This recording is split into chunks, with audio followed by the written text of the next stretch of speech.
Want help to grow your business? Download Bryn, the world's first business advisor in your pocket. To find out more, visit bryn.ai or search the App Store today.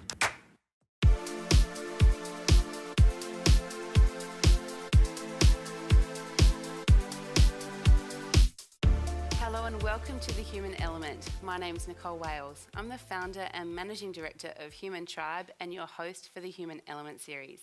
Today we're here to talk about how to develop your emotional intelligence as a leader.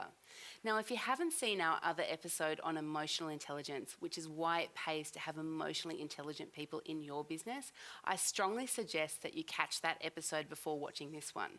Because what we do in that episode is we talk about what emotional intelligence is and also look at the business case for emotional intelligence and not just the financial business case, the benefits for employees and for customers and other flow-on benefits such as mental health in the workplace. Today we're here to look at how you can develop in practical terms your emotional intelligence. Now, don't expect to watch this episode and be magically ordained with emotional intelligence skills, but what you can expect is to get some key insights and a roadmap on how you could and other people that you work with could develop their emotional intelligence skills. Once again, we're joined by a subject matter expert when it comes to emotional intelligence. Dr. Ben Palmer is the founder and CEO of Genos International, and Genos International is a business that specialises in the assessment and development of emotional intelligence. Ben, welcome back to The Human Element. Hi Nicole, it's great to be back, thank you. I'm really looking forward to getting practical. I really love to play around the practicals with emotional intelligence. And I know when we caught up before this episode, you wanted to start with emotional awareness of self and others. Yeah, in our previous episode we were saying how these are such foundational skills, and so I think if you really want to improve your emotional intelligence, this is a great place to start. So should we look at how we do it? Well, one of the first things, particularly in terms of self-awareness, is to assess your emotional intelligence. Why? Like any competency, and with competencies, we often overestimate how we are, you know, and that is very true for emotional intelligence. I think a lot of us like to think of ourselves as empathetic, self-aware, and so on. And whilst we all have these skills, you know, emotional intelligence is pretty well distributed in the population. So the vast majority of us really don't have the levels of emotional intelligence needed to be really effective in the workplace, socially and romantically as well. So starting with an assessment gives you that sort of insight on where are my starting levels at? What particular skills should I really focus on?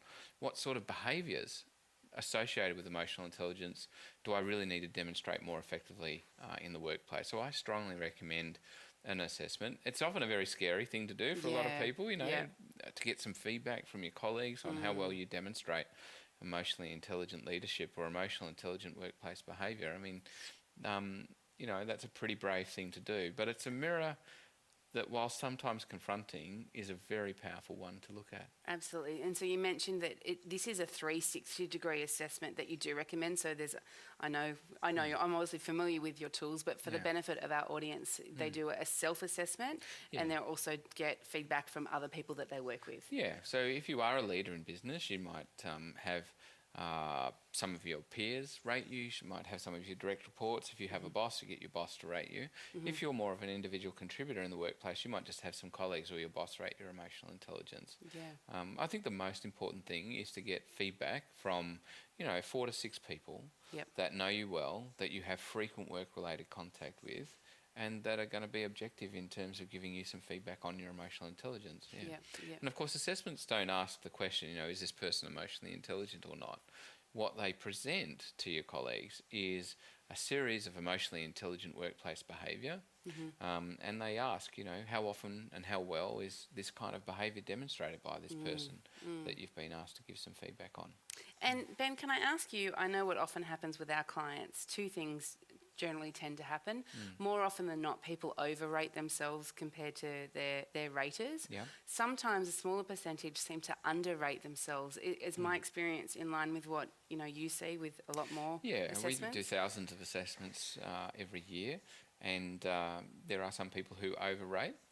I don't like to think of it as overrating and underrating, though. I like to think about your self-assessment is your inner beliefs around your emotional intelligence, Yep. and they're really important, whether they're high or low. Oh, yeah. And other people's view is their view, which is also equally important. So we've shifted actually from making comparisons of the two to saying, let's look at your self results and have a discussion about how you feel about your emotional intelligence. Now let's look at your results from your manager and see, what's your manager's view? How might you influence that view? What sort of behaviours does your manager want to see you do more of or do less of? Yeah. So we've kind of changed our approach a little bit, where we used to make all these comparisons between the different rated groups, but what I think is people have a different relationship and a different context with you. Yes. So probably what's more important is to say, what is my relationship? What is my context with these people? And how's that playing a role in how I'm showing up and behaving around this person or these group of people, i.e. my direct reports? Got it.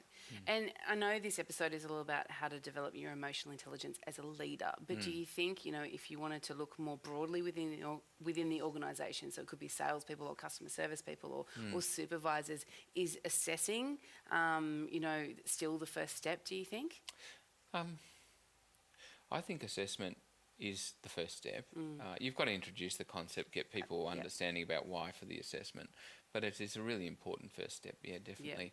And I'm going to talk with you today really about some of the core skills of emotional intelligence and how you improve them. Yeah, great. And this will certainly be a relevant conversation for leaders, but the way I'm going to talk about it and the skills I want to talk about developing really are role level and function agnostic. In fact, they're just as applicable, I think, outside of the workplace as they are inside. And you might notice the tagline of our business is game-changing for business, life-changing for people. One of the great things about developing the emotional intelligence of your leaders, of your frontline employees, of all your staff, is that you make them more emotionally intelligent not only at work but at home as well, socially and romantically. So it's a very holistic thing to do for people. Yeah, absolutely. So I know here we've got how to develop your EI, one step at a time. So what have we got here? Oh, yeah, just the pictures of the modules that we take people through. We covered this a little bit actually in the first episode that we did together, and I just use it to say, if you really want to develop your emotional intelligence, focus on a particular skill like self-awareness, for example, put some time and effort into it, notice or get some feedback that, you're sort of mastering that now, then move to the next one and so on. So a development journey is what's really needed to make demonstrable improvements in your emotional intelligence. And I know emotional intelligence skills are linked, and we discussed that with the circular model in the last episode. Do you find sometimes when people start working on their emotional intelligence skills, the process compounds? So if you start working on one, then it gets a little bit easier to work on the next. Is that a pattern that you see? Yeah. So once you start improving self-awareness, people start becoming also more conscious of others' feelings, for example. The awareness gives you the insight into what you can do about your emotions a lot of the time as well. The other thing I've noticed is that when a leadership team go through an emotional intelligence development program and take their people with them, they'll often say, I'm finding it easier to apply these skills with people on the course than I am with people outside of it. And it's one of the interesting things. I think it is easier to be emotionally intelligent with people you get along with than it is with people you don't. And often, this is the great thing about taking an emotional intelligence program across a group is it starts to give them a better language for feelings. It starts to give them talking points. That wasn't a very emotionally intelligent way of handling that. How could we do that in a more emotionally intelligent way? So it's a very powerful group development medium in that sense. It really builds cohesiveness. It helps a team call out each other's behaviour when it is good and when it's not. And it helps the team support each other in being more resilient, in being more self-aware and being more empathetic. Yeah, absolutely. And it's really, I don't know if you're familiar with that, the training breakdown, 10% in the classroom, 20% coaching and 70% on the job. And I feel exactly the same. If you're actually doing a greater spread of people, that on the job, it changes the vernacular. It becomes the standard way of doing things if they're having those conversations in their workplace. Yeah, absolutely. We often explicitly say to people, this is the content, this is the 10%. It's what you do with it with your people. That is where the real learnings and insights are going to come from. Yeah. It's how you share your results with your partner at home or your children. Yes, you know? Yeah. Children are a very good measure of emotional intelligence. Or test thereof. Yeah, absolutely. Well, Ben, if you're okay, I'd like to take a short break, and I know we're going to delve into a little bit more detail around the specific skills that make up emotional intelligence. Looking forward to that discussion. Great. So my name's Nicole Wales. You've been watching The Human Element, and we'll be back with you shortly.